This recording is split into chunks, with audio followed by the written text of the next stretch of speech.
Assalamualaikum warahmatullahi wabarakatuh. Senang sekali saya Aziz Aryat bisa kembali berjumpa dengan pemirsa Antv, khususnya di wilayah Jawa Barat, di program kesayangan kita yaitu Bincang Toko Antv. Dan tentunya di kali ini kita akan berbincang bersama salah satu tokoh yang penuh inspirasi dan juga sangat memotivasi untuk kehidupan kita. Dan di hadapan saya sudah ada satu narasumber saya yang tentunya ini adalah senior saya juga. Langsung aja kita sapa, ada Bang Agung Matauk. Apa kabar Bang? Baik, alhamdulillah. Sehat Bang ya? Alhamdulillah. Iya, Bang Agung ini adalah salah satu pengacara yang sukses, juga mantan wartawan nih. Bisa dibilang malah disebut sebagai pengacara setengah wartawan. Nah, ini nanti akan kita kulik dan akan kita tanyakan sebenarnya kenapa bisa disebut seperti itu. Tapi sebelumnya saya akan tanya-tanya dulu Bang, masa kecil Bang Agung ini. Saya panggil Bang Agung ya Bang ya? Iya, siap. Ya, Bang Agung sendiri ini masa kecilnya itu ini lahir di Palembang tapi suksesnya di Bandung justru ya Bang. Besar di Bandung dan sukses di Bandung sebagai pengacara. Nah, Bang, ini sebenarnya cerita awal mula masa kecil itu dulu seperti apa sih Bang? Ya, dulu kan tahun 70-an itu Palembang itu ya boleh dibilang setengah hutan ya, setengah hutan. Jadi kita hidup tuh lebih lebih ke alam. Jadi main di sungai itu kan satu ya. Dulu saya ingat benar tuh kalau di Palembang tuh apa ya? Kalau orang digigit ular gitu kan, kemudian dimakan buaya itu biasa. Udah Kita biasa ya? kan udah biasa itu kita main di hutan, kemudian ya celakanya orang anak-anak kecil dulu kan seperti itu. Iya, Itu iya. yang lebih banyak ke suasana alam, ya Alam waktu ya? itu ya, nggak seperti sekarang ini kan. Kalau ini kan beda sekali kan anak-anak kecil. Kalau dulu memang di alam ya. Kita di sungai, kita kan main lari-lari di apa tuh jembatan kayu itu udah kayak kancil kita dulu. Lompat-lompat itu kan, Iya. dan nggak tahu bahaya itu dulu kan. Di hutan ada ular, dan pernah juga saya dikejar ular. Oh, oke. Ya kalau nggak, ya artinya ada, kalaupun ada nyawa sekarang kan itu beruntung lah ya waktu Beruntung itu ya? kan. Iya, Ularnya besar gitu ya? iya ular tanah, ular Oh, tanah waktu itu dikejar ular tanah, nggak sengaja itu kan. berarti saat itu berarti penuh perjuangan juga ya untuk apa? Untuk sekolah ya, mengenyam pendidikan di sekolah dasar dulu kan? Ya sekolah dasar ya, sekolah kan Jaraknya waktu sendiri kan mungkin jauh berarti kalau tinggalnya di. ya biasa kita jalankan ke cukup jauh lah ya. Tapi keseharian itu lebih, kalau zaman dulu itu lebih ke alam ya. Jadi kita dibesarkan alam lah. Jadi udah biasa ya kalau untuk sekolah nyebrang sungai atau apa gitu. Iya seperti itu, seperti itu. Mungkin bisa diceritakan Bang, waktu apa mengenyam pendidikan sekolah dasar seperti apa sih perjuangannya dulu? Karena kan ini mungkin tadi dibilang Palembang dulu masih setengah hutan. Ya jalan mungkin masih juga belum bagus di sana Ya dulu kan. betul. Tapi maksudnya sehari-hari itu mainnya ya. Iya. Mainnya. Kalau sekolah kan biasa lah ya. Iya. Mungkin nggak banyak berbeda ya. Iya. Tapi sehari-hari kita waktu waktu main gitu kan, di rumah gitu, terutama di rumah itu, atau libur gitu kan, nah itu ke alam Dihabiskan. ya, mainnya ke hutan, mainnya di sungai, main perahu kayak begitulah ya. Berarti nggak ada yang apa ya? Justru waktu kecil berbau dengan jurnalistik ataupun Oh, belum kepikir sama belum kepikiran sekali. ya sebenarnya. Belum kepikir Sebenarnya sama sekali. cita-cita dulu lebih ke apa ya? Karena apa tuh mami papi tuh ke ini ya, ke apa, kesehatan ya. Oh, Kita kesehatan. waktu itu pengennya sih jadi dokter. Ya lumrah lah kalau anak kecil kan Iya. pengen jadi dokter. Iya, betul. Biasa itu. Tapi setelah itu akhirnya pindah cita-cita, akhirnya hasilnya malah jadi seorang wartawan dan sekarang menjadi seorang pengacara. Itu gimana sih? Ya lucu juga ini. Dulu kan kalau pengacara itu kan fakultas hukum dulu kan. Iya. Nah, sebelum itu kan kuliahnya kan waktu itu Sipan Maru ya. Artinya kan kita milih jurusan fakultas hukum UI waktu itu kita cari dan dapat gitu kan. Nah, kalau dulu orang tua tuh menganggap kalau lulusan fakultas hukum itu ya harus, kalau nggak jadi hakim jadi jaksa. Iya, betul. Nah begitu jadi polisi, maksudnya jadi wartawan, dia bilang, saya ingat benar tuh, almarhum bilang, kamu ini susah-susah kuliah ke ngambil di UI, lulusnya kok jadi wartawan gitu. Aduh, wartawan tuh nggak perlu lulusan UI kata dia bilang. Wah, saya bilang saya ingat benar itu kan. Wah, SMA aja bisa kok jadi wartawan. Saya ingat benar itu. Nah, jadi tapi motif saya itu ke jurnalistik mungkin karena nanti saya bisa cerita juga kan. Artinya dari SMA saya memang senang tulis menulis. Oh, jadi dari SMA Iya, sudah dari SMA suka nulis. Nulis buku harian, bikin puisi, kemudian juga di kampus juga saya aktif di pers kampus kan, mendirikan ada kalau di Fakultas Hukum UI itu ada lembaga pers dan film ya. Nah itu saya dan teman-teman bangun itu cikal bakalnya Perfima itu. Berarti jadi lembaga otonom sekarang. Oke. Berarti sejak SMA memang sudah suka nulis. Sempat mungkin dulu ada lomba-lomba penulisan atau apa itu sempat ikut juga? Iya seperti itu. Nah, ada lomba puisi, kita bikin puisi kan. Mungkin ada cerita yang tidak bisa dilupakan semasa-masa kecil dulu, kira-kira apa Pak? Ya kalau dunia tulis menulis itu yang lucu ada lomba dulu kan saya SMA-nya di Jakarta kan. Oh SMA di Jakarta? Di Jakarta. Lomba penulisan puisi, saya tulis prosa, tapi kok menang. Saya juga bingung loh, kok saya nulis prosa bisa menang. Itu nggak lupa juga saya itu. Itu tingkat sekolah berarti? Ya sekolah. Tingkat Dan sekolah dari saya juga untuk seni suka melukis kan. Mulai dari situ setelah menang baru ada ketertarikan untuk menulis gitu. Ya kalau itu kan tiap hari kan. Dulu kan ada namanya buku-buku harian ya, kalau buku harian. Itu saya jujur di situ. Paling jujur manusia itu saya di buku harian itu. Jadi tiap hari itu menceritakan kayak dialog aja. Sialan nih misalnya gini gitu apa gitu. Saya selalu jujur. Jadi buku itu berseri-seri saya bikin. Sampai berapa banyak buku tuh Pak? Banyak, sudah nggak kehitung. Jadi selalu tiap hari itu saya nulis saja. Nah nulis itu lama-lama kan terbiasa. Jadi senang kan nulis indah gitu kan. Nah, dulu kalau di Prambos tuh ada kayak semacam buku harian gitu kan. Nah, seperti itulah. Jadi tertarik dengan dunia tulis menulis. Sampai akhirnya sempat kepikiran untuk serius nih kayaknya asik juga nih nulis. Iya, kalau nulis kan dulu wartawan kan namanya kuli tinta namanya kan ya. Nah, istilahnya itu. Kalau sekarang apa kuli disket apa namanya? Bukan lagi, mungkin kuli apa namanya sekarang? Ada lagi. Kalau kuli tinta dulu. Ya dulu kuli tinta, sekarang nggak tepat lagi. Sekarang apa namanya itu? Kuli detik mungkin sekarang pakai handphone. Kuli WhatsApp. Iya, sekarang seperti itu mungkin Bang. Iya. Beda zaman sekali dulu ya. Tapi sangat menarik ya berarti kegiatan waktu di masa kecil sendiri dulu sempat di Palembang, kemudian ini sebenarnya akhirnya bisa hijrah ke Jakarta di SMA itu gimana? Ya karena orang Sumatera kan maunya kan merantau. Kita juga termotivasi lah teman-teman kalau udah ke Jakarta itu kayaknya hebat gitu kan. Ya kita juga ikut kan, akhirnya termotivasi. Sendiri maksudnya atau sama keluarga? Berdua saya dengan adik saya. Ya.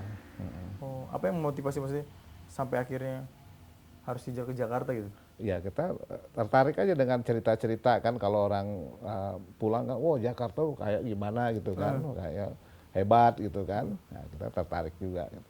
Emang kepikiran juga pengen mengenyam pendidikan di Jakarta kayaknya? Iya pasti itu. Oke, pemirsa sangat menarik ya obrolan kita dan masih banyak sekali obrolan ataupun pertanyaan-pertanyaan yang tentunya akan banyak nanti inspirasi ataupun motivasi yang akan diberikan oleh Pak Agung nanti. Akan kita lanjutkan namun setelah break yang satu ini. Jadi jangan kemana-mana, tetap di Bincang Toko. Ya, terima kasih pemirsa masih setia bersama saya Aziz Aryat di program Bincang Toko Antv. Dan kita akan berlanjut ke perbincangan kita selanjutnya Pak. Tadi kita sudah berbincang-bincang mengenai masa kecil ketika mengenyam pendidikan SD, kemudian juga sampai ke SMA. Tapi saya sedikit juga ingin menanyakan ketika masa SMA dulu itu apa sih pilihan jurusannya dulu kan ada IPA atau IPS gitu Pak? Ya dulu ada IPA IPS ya ada. Dan dulu kan gengsi-gengsian juga kan. Kalau IPA tuh orang pintar, IPS tuh bodoh gitu kan. Ya saya pun ikut terpengaruh kan. Akhirnya masuk IPA kan. Bagus nilainya juga bagus kan. Fisika bagus, cuman memang dari hati tuh nggak bisa bohong ya. Memang sukanya di IPS. Kenapa? Ya waktu itu udah mungkin kecebur aja ya masuk IPA. Tapi memang kalau jujur sebenarnya saya pengennya tuh di ilmu sosial. Saya- Ilmu sosial. Kalau mau jujur ya, waktu itu zaman itu kan memang wah kalau IPA itu pinter gitu kan. Jadi ikut-ikutan juga jadi. Kalau boleh tahu SMA di mana dulu, Pak? SMA 54 di Oh, 54 Jakarta. di Jakarta ya. Dan akhirnya sampai lulus, kemudian akhirnya memilih masuk ke Universitas Indonesia dan ambil Fakultas Hukum. Iya, Ini betul. kalau boleh tahu, kenapa akhirnya bisa mengambil hukum gitu? Padahal kan di sana ada FISIP mungkin yang lebih ke sosial juga gitu. Iya betul. Satu saya kan pertama itu kan ilmu sosial, hukum kan.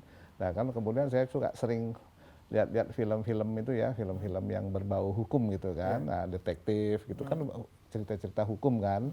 Waktu itu kan tidak tertarik dengan politik kan. Ya karena mungkin itu ya yang menyebabkan oh ternyata menarik juga nih kalau hukum mungkin ya gitu ya, lihat situasi kayak gitulah mungkin yang jadi memotivasi pilihan. Waktu itu pilihan cuma satu, hukum aja Pak. Saya nggak mau yang lain. Pilihannya kan ada dua tuh, pilihan hukum. Pilihan satu UI gitu kan, yang kedua tetap hukum. Nggak di misalnya hukum FISIP tuh enggak. Saya hukum aja pokoknya. Hukum semua. Tapi orang tua sendiri gimana? Mendukung nggak dengan pilihan jurusan tersebut? Ya mendukung. Kalau mereka kan terserah dengan ini kan, masing-masing anak tuh pilihannya. Nah, kita anak rantau kan ya kecebur sendiri, kalau benar sendiri lah, ya gitu. Tapi ketika di kampus sendiri aktivitas seperti apa, Pak? Aktif organisasi kah? Kemudian Ya kan kalau kalau di SMA kan sempat aktif ikut nulis-nulis juga. ya Waktu di kampus gimana? Karena kan ada lembaga pers juga mahasiswa dengan. ya itu pertama saya aktif di Senat ya dulu kan namanya Senat, sekarang mungkin kayak BEM kalau gitu ya. Nah di Senat gitu kan. Nah di Senat pun lebih mengerucut ke apa itu ke pers kampus. Jadi ada majalah gitu kan. Nah, kita mengelola majalah. Nah belakangan kita dan teman-teman itu bikin semacam lembaga pers dan film. Jadi semacam waktu itu semi otonom ya, karena kan waktu itu zaman itu kan cuma Senat. Pemerintah hanya mengakui cuma Senat kan dan BPM kan. Nah kita waktu itu alhamdulillah di UI itu bisa terbentuk lembaga semi otonom namanya Perfima. Sekarang malah otonom. Oke. Sampai sekarang Jadi ada pilihan. Ya, alhamdulillah masih sekarang ini jadi lembaga otonom. Banyak pelajaran berarti di situ ya, di saat di bangku kuliah dulu ikut organisasi tadi. Iya, memang banyak banget itu kegiatan apa ya, terutama yang jurnalistik ya. Di itu jurnalistik lah. Jadi kan saya baru mengenal. Awalnya kan suka nulis-nulis, Ya, masuk tapi ke akhirnya hukum. jadi Tapi jadi akhirnya sekarang malah masuk ke tulis menulis lagi lagi, kan. ya. Nah, tulis menulis lagi. Nah, di situ di lembaga pers itu bukan hanya diantar di Fakultas Hukum aja, tapi dengan apa tuh aktivis pers dulu ada LSM ya, bukan LSM ya, sebenarnya lembaga studi jurnalistik gitu. Jadi walaupun di hukum, saya tetap senangnya tulis menulis gitu kan. dari situ. Iya gitu. Dan akhirnya sampai terjun ke dunia jurnalis bener. Jurnalis ya waktu itu. Itu gimana ceritanya tuh untuk sampai terjun ke dunia jurnalis akhirnya setelah lulus kuliah atau gimana, Pak? Setelah lulus gitu, saya ada senior saya kan, itu ada Wina Armada ya, nah, itu senior saya itu. Nah, saya tahu dari Fakultas Hukum juga kan gitu, tapi ini orang di jurnalis. Coba diajak lah dia, namanya waktu di forum. Mau jadi jurnalis enggak? Saya waktu itu juga jujur ya nih ya. Saya bilang, wah kalau dari jurnalis, saya wawancara banyak orang, habis itu saya jadi lawyer. Saya ngelamar di law firm besar kan. Ini saya awalnya jadi pijakan doang nih, jadi supaya kenal banyak orang, lawyer-lawyer besar, saya ngelamar, saya diterima gitu. Awalnya seperti itu. Nah, belakangan ini aneh. Jurnalistik ini emang aneh, itu candu loh jurnalis. 1 hari, 2 hari, seminggu, 2 minggu, ini kayak nyandu. Tadi awalnya kan mau jadi lawyer dengan lewat jurnalistik, saya bisa melamar ke law firm besar kan. Iya, betul. Belakangan saya hilang itu. Itu hilang. Hilang. Niatan itu hilang. Niat malah ketagihan. Ketagihan. Terus, wah ini menarik nih. Nah di situ yang saya rasakan itu yang mungkin susah ya, kalau bukan orang jurnalis mungkin ini orang profesi gila ini sebenarnya. Tapi kalau kita memang suka, ya beda ya. Iya betul. Nah, kan orang tua kan bilang, tuh lulusan fakultas hukum kok jadi jurnalis ya, seperti saya katakan tadi kan, itu ngapain? Wah tapi saya bangga, dan saya pernah cerita ini, pernah saya ini yang menarik loh ya. Ada satu saat lah, saya nggak usah sebut lah, salah satu jenderal ya, salah satu jenderal itu pernah saya dekat ya apa slack lah ya, slack apa tuh namanya itu, ada masalah gitu kan, clash istilahnya kan. Waktu itu dia bilang, habis saya dimarah-marahin itu, dia mengerdilkan arti wartawan. Marah saya. Saya bilang, Bapak kira saya jadi wartawan pengangguran, saya bilang. Jadi ada rasa ini saya kan, wah wartawan tuh hebat gitu kan. Iya, betul. Jangan sembarangan menghina wartawan, bukan pengangguran mau jadi wartawan beda. Kalau kita memang udah merasa waktu itu di forum ya, waktu itu apalagi waktu itu dipimpin oleh Karni Ilyas kan waktu itu. Wah itu Bang KI itu ngegemblengnya itu udah kita lupa makan, lupa tidur itu. Digembleng jadi wartawan itu ada Pandana Baban itu kan senior Wina Armada itu kan, itu saya beruntung dididik sama mereka sehingga ya ibaratnya lupa segalanya lah. Nah itu yang bikin terus akhirnya kita menikmati, sehingga wartawan itu ya jadi apa ya, profesi yang bagi saya luar biasa. Yang membuat candu apa sih sebenarnya? Enak. Satu, saya nggak pernah takut sama orang. Saya nggak punya kepentingan. Iya betul. Saya nggak punya kepentingan. Saya hajar aja. nggak ada takut-takutnya. Ya sikat aja kalau kita menurut kita ini kan. Independen ya, kita juga nggak rasa takut. Itu yang bagi saya tuh sulit dinilai dengan uang. Iya. Apalagi kalau udah mendapat berita eksklusif, waduh. Pulang ke rumah itu kayak bawa emas gini gitu. Padahal nggak ada duit, kantong nggak ada duit. Tapi kita kayak bawa emas kita kan, berita eksklusif gitu kan. Bangganya bukan minta mau dipuji, enggak. Rasa kepuasan itu. Nah ini yang saat itu berita apa yang sempat banyak lah. Terutama Edi Tansil ya. Edi Tansil itu bayangin tuh fotografer saya sendiri waktu itu marah, saya koordinator wartawan. Saya bilang, logika saya, ini orang bermasalah. Pasti saya bilang, saya carilah. Pertama saya mapping dulu, di mana nih Edi Tansil tinggal. Akhirnya dengan jaringan saya tahu rumah di dekat Batu Jajar tuh, situ kan. Saya intip tuh di Pecenongan. Saya intip hari itu Minggu. Ya, saya anggap dia kan bermasalah pasti ke gereja lah kan. Saya tungguin Minggu, saya bilang fotografer, saya bilang tungguin kita subuh-subuh, saya bilang marah fotografernya. Subuh-subuh kan dengan keluarga, enggak, yuk lu sama gua loh, kita kejar tuh itu, saya bilang pasti ada dia waktu itu di kejaksaan kan. Saya tungguin aja tuh waktu dengan marah ya. Subuh-subuh keluar. Subuh-subuh keluar ya di Tansil. Istrinya yang mungkin besok kan, saya mau kejar dia. Tapi yang keluar aneh, mobil Kijang.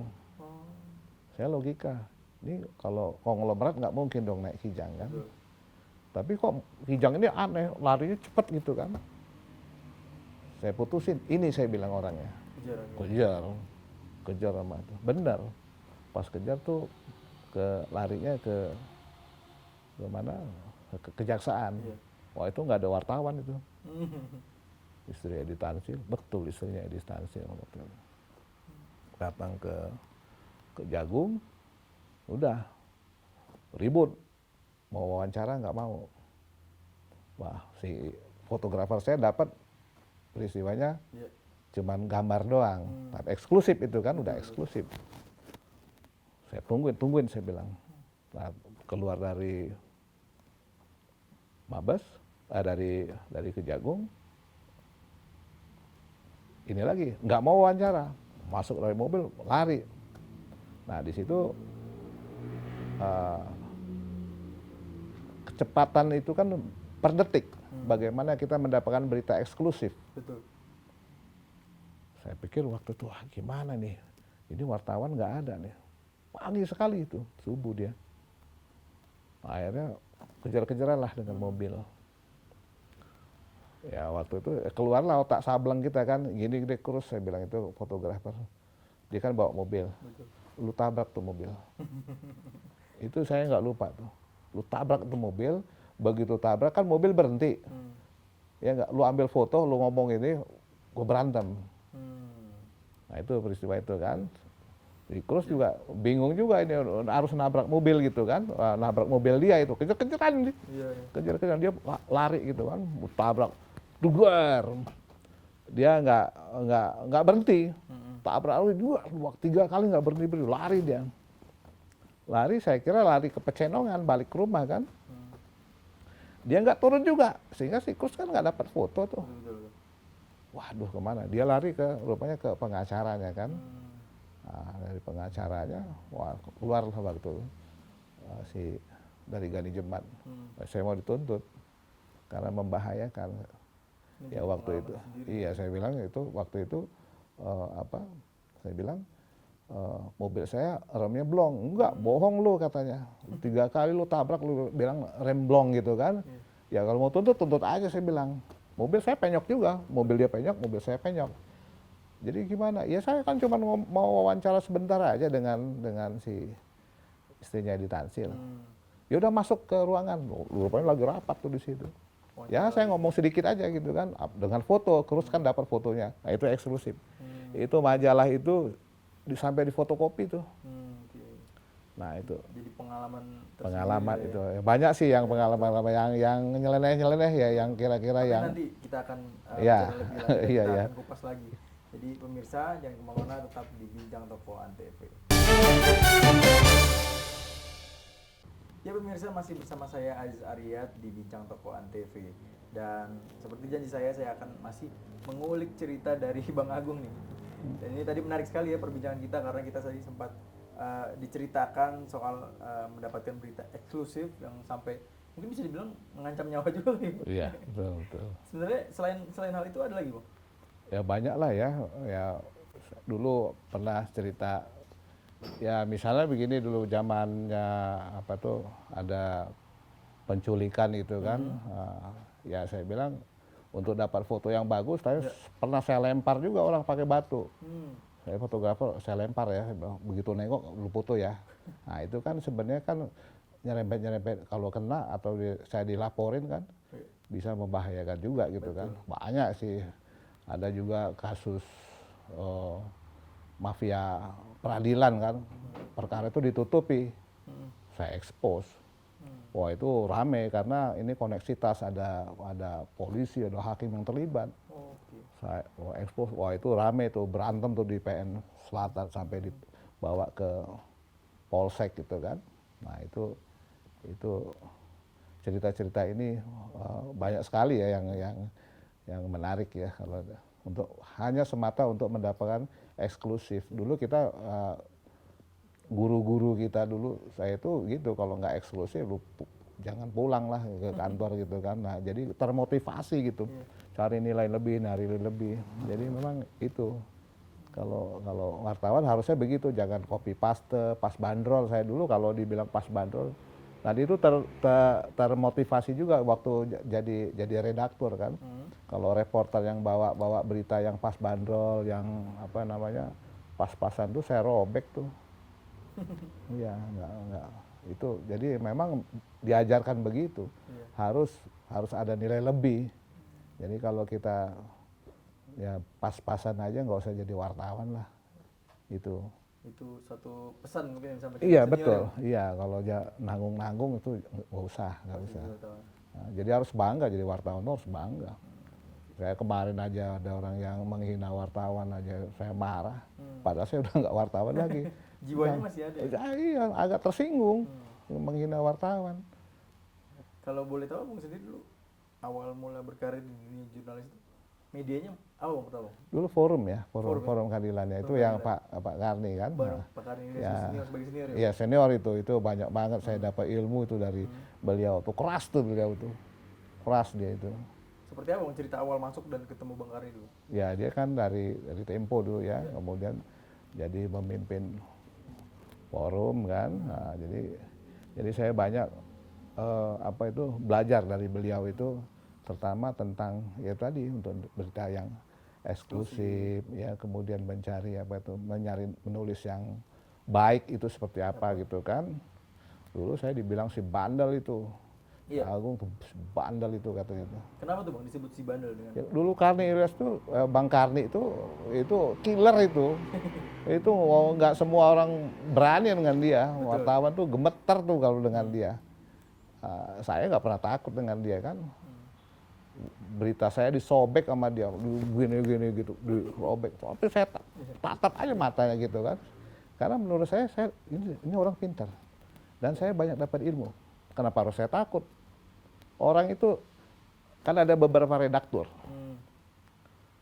Bang Karni itu bilang, khusus si Agung itu saya yang periksa tulisannya. Wah, yang lain Takut. aduh kan, wah cepet-cepet kan menyelesaikan ini kan. Karena takut diperiksa sama KI. Kalau KI yang periksa, habislah kita kan. Kalau Abang malah justru Tiba-tiba dia bilang, khusus Pak si Agung itu saya yang periksa. Wah, saya bilang, ini orang mau mencat saya Pak, saya bilang kan. Coba bayangin itu. Si bandel itu saya yang periksa kata. Wah, habis saya robek, lempar tulisan saya itu. Sampai sekarang tuh saya masih ingat. Selalu kata tentang itu selalu kalau saya bikin kata tentang itu selalu dicoret. Pasti mengenai. Itu nggak akan lupa. Nggak boleh ya? Kenapa itu? Kalimat SPOK gitu, kalimat itu selalu. Coba tulisan Pak Karni itu. Gampang, enak dilihatnya. Dibacanya enak. Nah itu kan pelajaran. Memang caranya keras. Saya akui itu. Dan itu saya pernah terapkan juga di satu majalah waktu jadi pimpinan kan. Nggak gampang. Betul. Kita mendidik wartawan itu nggak gampang. Mungkin satu pelajaran dari Bang Karni yang sampai diingat sampai sekarang apa? Itu tadi. Jadi apa itu harus jadi wartawan beneran. Jadi jangan pas bandrol. Jangan pas bandrol itu. Jadi maupun menulis maupun dari ini kan harus ya Bang Karni kan waktu Kartika Taher kan gitu kan jaringannya kuat. Nah kita harus belajar dari dia bagaimana membina jaringan. Saya Bang Karni itu nggak pulang-pulang saya rasa itu. Sama itu Bang Toyib juga itu. Nah wartawan harus Bang Toyib. Kalau wartawan jam 5, wah saya paling enak banget tuh kalau udah jam 5 pulang. Nggak ada rumusnya di forum itu nggak ada. Jam 5 pulang. Redaktor jam 9 malam pulang aja kita ledekin. Ya itu. Jadi apa ya dididik untuk jadi petarung lah. Nah, gitu, jadi petarung itu yang ilmu yang saya bukan hanya Bang Karni ya, Bang Panda juga petarung yang hebat. Wina juga, wah luar biasa. Wah, semakin menarik ya perbincangan kita pemirsa dengan Bang Agung ini, dan saya masih ingin bertanya-tanya lagi karena kita setelah ini akan mengulik bagaimana sih proses Bang Agung ini dari seorang jurnalis terus kembali ke dunia hukum. Jadi seorang pengacara. Tapi setelah yang satu ini, jadi jangan kemana-mana, tetap di Bincang Toko Antv. Baik pemirsa, terima kasih masih setia bersama saya Aziz Aryad di Bincang Toko Antv. Dan sesuai janji saya akan kembali mengulik cerita dari Bang Agung ini, seorang pengacara setengah wartawan bisa dibilang. Ini sebenarnya julukan ini gimana nih Bang? Saya pengen tahu juga nih Bang. Ya jadi apa ya, di wartawan saya itu jadi masih lengket. Ya. Jadi lengket ya. Jadi terutama untuk dalam advokasi ya, advokasi. Misalnya ada masalah mafia hukum lah. Saya berhadapan dengan mafia hukum. Itu kalau kita pakai apa ya, advokasi pengacara murni, itu kadang-kadang susah. Nah itu, nah dalam advokasi seperti itu saya selalu banyak sekali didukung oleh teman-teman wartawan, supporting ya. Itu hasilnya memang luar biasa itu. Itu kalau kita, ya namanya mafia hukum itu kan sesuatu yang besar kan, yang kadang-kadang sulit tersentuh. Nah inilah saya bilang itu, wartawan itu semacam watchdog ya, anjing pengawas gitu kan. Nah itu kadang-kadang saya kalau udah kayak ketemu mafia hukum yang nggak bisa ditolerir, udah saya pakai wartawan aja deh, udah saya hajar aja saya bilang. Karena memang kenyataannya seperti itu. Kalau kita main murni, main otak itu kadang-kadang kita nggak bisa ngadepin kayak gini. Tapi ngomong sebelum cerita lebih lanjut, abang nih belum bercerita nih, kenapa dari dunia jurnalis terus kembali ke dunia hukum gitu bang? Ini gimana yang kaitannya menariknya. Jadi awalnya itu kan ya kembali lagi nggak ini juga kan. Secara kebetulan aja waktu itu kan ada apa itu pendidikan untuk jadi advokat kan, ya, advokat. Saya iseng-iseng dulu awalnya, coba melamar lah ya, diterima lah, saya daftar diterima lah, jadi ini. Nah waktu itu pertama itu kasusnya ya ini menarik juga karena tiba-tiba saya baru dapat berdiri, saya nggak ikut kantor pengacara lain ya, coba sendiri aja dulu gitu kan, ngadepin orang yang berduit lah, yang berduit ya, ini salah satu ponakannya konglomerat di Indonesia lah. Saya lihat nih secara hukum saya benar. Saya bilang secara hukum benar nih. Saya bilang ada akte di mana minut akte dengan salinan akte berbeda. Wah ini secara hukum benar menurut kita. Tapi dalam praktek itu nggak segampang kita yang kita perkirakan gitu kan. Nah karena kenapa? Ya dia banyak duit lawan kita kan. Wah itu saya merasakan benar tuh bagaimana susahnya jadi lawyer. Nah, jadi yang menurut kita tadi benar tadi kan secara hukum belum tentu kita akan menang dalam praktek. Nah disitulah saya juga kembali lagi dibantu oleh disupport oleh media gitu kan, sehingga balance lah. Dia istilahnya lu punya duit, saya punya jaringan di media. Lu macam-macam, nah, kita bergerak gitu. Bukannya kita mau ini, karena memang susah. Di media itu luar biasa loh itu. Jadi peran media itu sangat, yang saya rasakan ya untuk bisnis bukan bisnis ya, untuk advokasi sebagai lawyer itu sangat sangat menunjang. Karena itu orang udah bilang katanya ini pengacara setengah wartawan. Jadi kalau apa-apa pasti saya tuh disupport sama wartawan gitu loh. Tidak selalu juga saya, tapi kalau dalam hal-hal tertentu, terutama melawan mafia hukum, kalau ada saya lihat ini udah mentok itu, ya sudah selon aja kita lah, saya bilang ya udah kita buka ke area publik, biar nanti orang seluruh Indonesia lah, biar rakyat yang tahu, biar nanti Kapolri semua, bila presiden lihat gitu. Tapi kalau kita normal gitu berat, dan itu banyak sekali saya tertolong itu menghadapin mafia hukum itu. Berarti tadi apa Pak yang jadi motivasi beralih? Ya itu tadi kan awalnya kan ada profesi itu ya, ada advokat gitu kan. Saya coba gitu kan. Nah, iya saya bilang menarik juga ini. Nah, coba menarik ya. Nah, yang pertama ini yang masalah lagi ya, yang waktu itu juga yang kenapa saya kok jadi keterusan ya. Ya terus terang aja kalau ini juga masukan juga ya. Emang jadi wartawan tuh harus berduit. Harus berduit. Ini prihatin saya, kadang-kadang saya juga mau nangis nih kalau kayak gini. Wartawan tuh susah. Bener. Asuransi nggak ada, perumahan nggak ada. Ya kalau grup-grup besar juga kan paling berapa gelintir sih.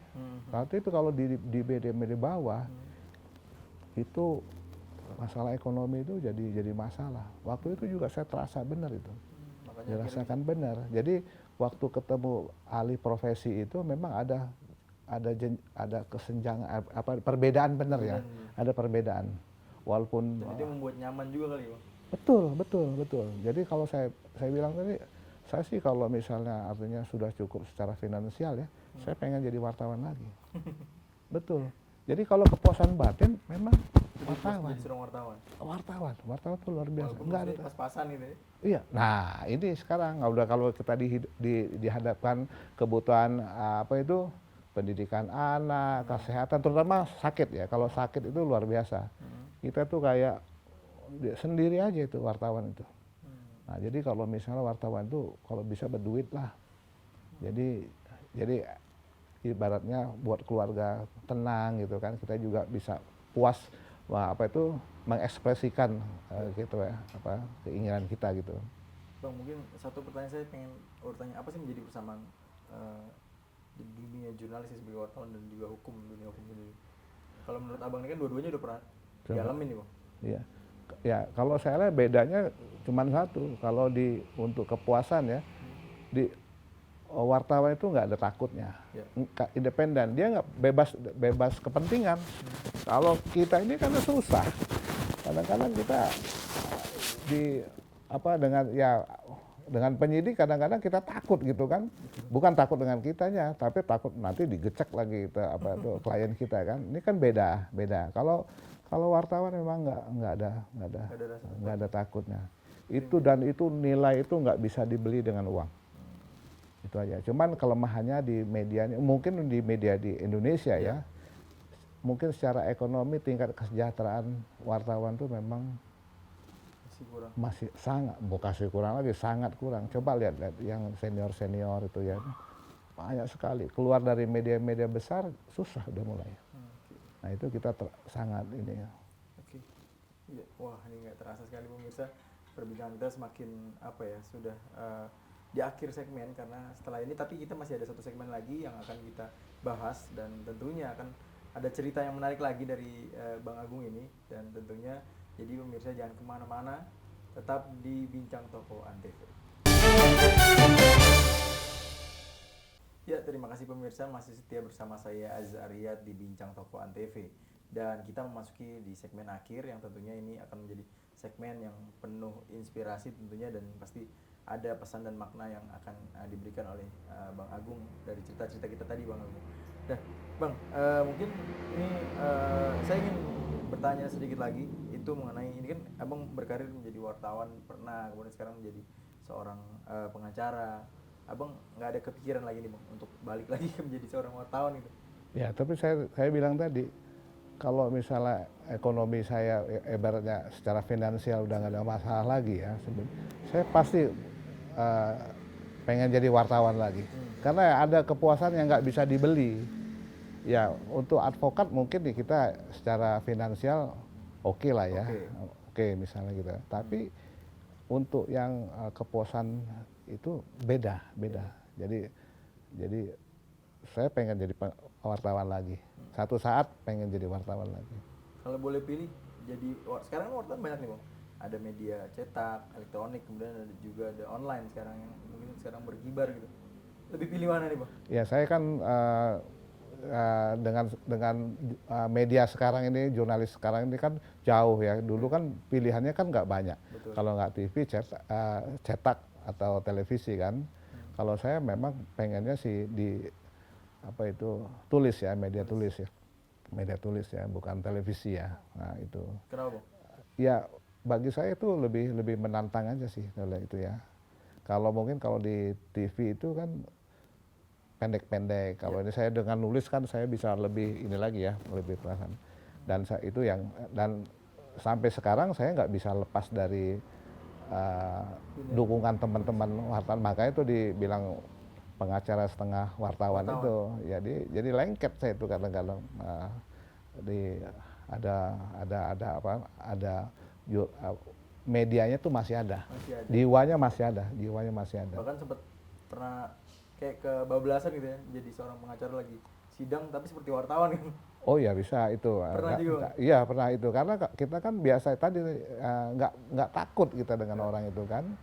Nah, yang kita rasakan tuh itu dia independen kan, bebas dari apa itu kepentingan kan. Nah, kadang-kadang kita kebablasan juga. Padahal kita pas kita ngomong gitu, oh iya kita bawa klien kan. Iya, iya. Ya kita hajar, misalnya kita berhadapan dengan aparat gitu kan. Kalau dia sakit hati kan klien kita yang juga. Nah di situ yang kita suka ini. Tapi untuk secara positifnya sih dukungan mereka luar biasa. Ya tadi saya bilang tadi ya, kalau ada mafia hukum ya, ada sesuatu yang ini yang agak susah kita lawan itu, peran media itu luar biasa. Dan itu saya sangat disupport dan itu sangat membantu. Tapi sampai sekarang masih aktif untuk menulis, Bang? Masih, tapi kan ini kan yang biasa-biasa aja lah ya. Kan bahasa hukum kan beda ya. Nggak ada rencana untuk bikin buku gitu, Bang? Belum. Saya maunya ke jurnalis aja sebenarnya. Betul. Ya mungkin terakhir, Bang, ada pesan untuk teman-teman media, khususnya buat saya juga nih, Bang, sebagai junior nih. Iya, kalau apalagi yang muda ya, pesan saya sih satu gitu. Itu jadi wartawan tuh nikmat lah ya. Nah, jadi jangan jadi wartawan tuh jangan gini, jangan karena nggak ada kerjaan jadi wartawan, beda. Saya pengen jadi wartawan, beda itu. Tapi kalau wah ngelamar sini nggak bisa, ngelamar situ nggak bisa, jadi wartawan aja, beda. Nanti jadi pas bandrol, itu tadi yang ngepas aja tuh. Ya KP dulu istilahnya apa tuh, wartawan copy paste kan. Dulu saya pernah jadi redaktur gitu. Tulisan yang pas bandrol saya robek-robek tuh. Akhirnya saya diomelin sama pelernya, kok apa tuh tulisannya mereka kok dirobek-robek, ambil dari Antara kata. Saya bilang, ya sore-sore saya udah lihat Antara, beritanya sama, saya sobekin aja. Ini wangi nih beritanya, buang gitu. Semangat saya cuma satu doang, harus dapat nilai lebih aja pokoknya dari berita ya, dari berita terus nilai lebih. Kalau enggak, ya sama aja, sama kantor berita. Ngapain saya tungguin habis Isa berita masuk dari harian ya, waktu di harian saya tunggu berita. Padahal jam 4 saya udah dapat beritanya sama. Tuh, itu untuk sebagai redaktur kan harus cross check juga kalau anak buah itu pas bandrol ya kita juga jangan pas bandrol, makanya medianya sama semua kan nggak enak tuh. Gitu.